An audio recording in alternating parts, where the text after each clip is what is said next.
শুভ সকাল। আজ 15ই কার্তিক 1432, ইংরাজি 2রা November 2025। Indian association for the cultivation of সায়েন্সের প্রতিষ্ঠাতা ডাক্তার মহেন্দ্রলাল সরকার 2রা নভেম্বর 1833 কলকাতার পাইকপাড়া অঞ্চলে তিনি জন্মগ্রহণ করেন। ডাক্তার সরকার রানী রাসমণির পারিবারিক চিকিৎসক ছিলেন।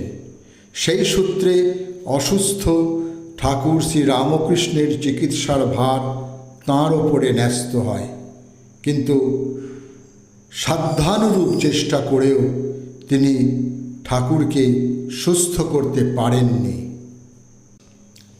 এস.এন. ব্যানার্জি ও ব্যারিস্টার আব্দুর রসুলের রাজনৈতিক মতাদর্শে প্রভাবিত হয়ে 1905 সালে বঙ্গভঙ্গ বিরোধী আন্দোলনে যোগ দেন ধীরেন্দ্রনাথ দত্ত।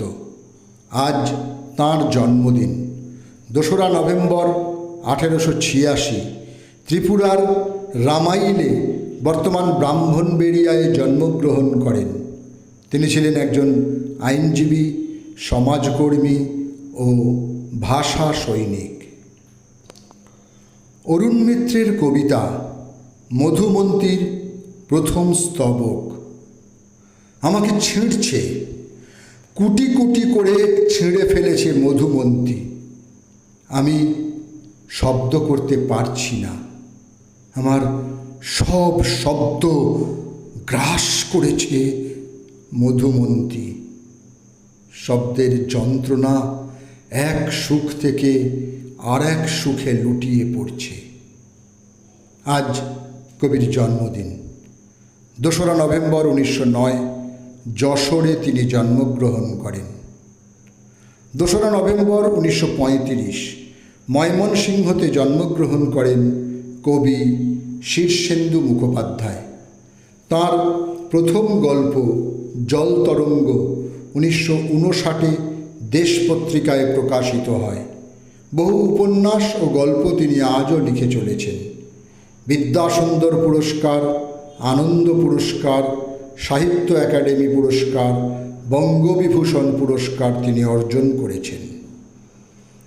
ভারতীয় বাংলা চলচ্চিত্রে একজন প্রথম সারির অভিনেতা চিরঞ্জিত চক্রবর্তীর আজ জন্মদিন। সময়টা 1960। পিতা শৈল চক্রবর্তী ছিলেন খ্যাতনামা চিত্রশিল্পী। অশ্লীলতার দায়ে, সমর্পিতা ও অন্তরালে এই 3টি সিনেমা তাকে জনপ্রিয়তার শীর্ষে নিয়ে গেছে।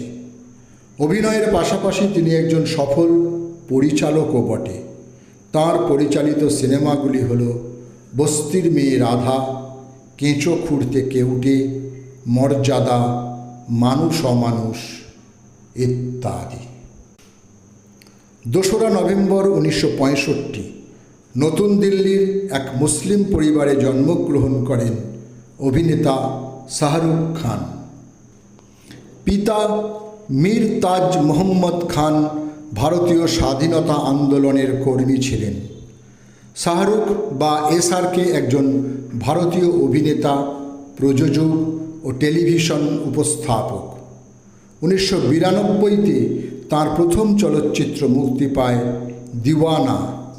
তাঁর অন্যান্য চলচ্চিত্রগুলি হল ডর, বাজিগর, দিল তো পাগল হ্যায়, দেবদাস, চেন্নাই এক্সপ্রেস ইত্যাদি। আইরিশ নাটককার জর্জ বার্নার্ড শ 2রা নভেম্বর 1950 94 বছর বয়সে ইংল্যান্ডের হার্টফোর্ডশায়ারের শেষ নিঃশ্বাস ত্যাগ করেন। 1925 সালে তিনি সাহিত্যে নোবেল পুরস্কার অর্জন করেছিলেন। 2রা নভেম্বর 2010 86 বছর বয়সে ঢাকায় শেষ নিঃশ্বাস ত্যাগ করেন বহুরূপী নাট্যদলের প্রতিষ্ঠাতা সদস্য ও বাংলাদেশের একজন স্বনামধন্য রবীন্দ্রসঙ্গীত শিল্পী, সাংস্কৃতিক ও রাজনৈতিক ব্যক্তিত্ব কলিম শরাফী। সকলকেই আমার আনত প্রণাম।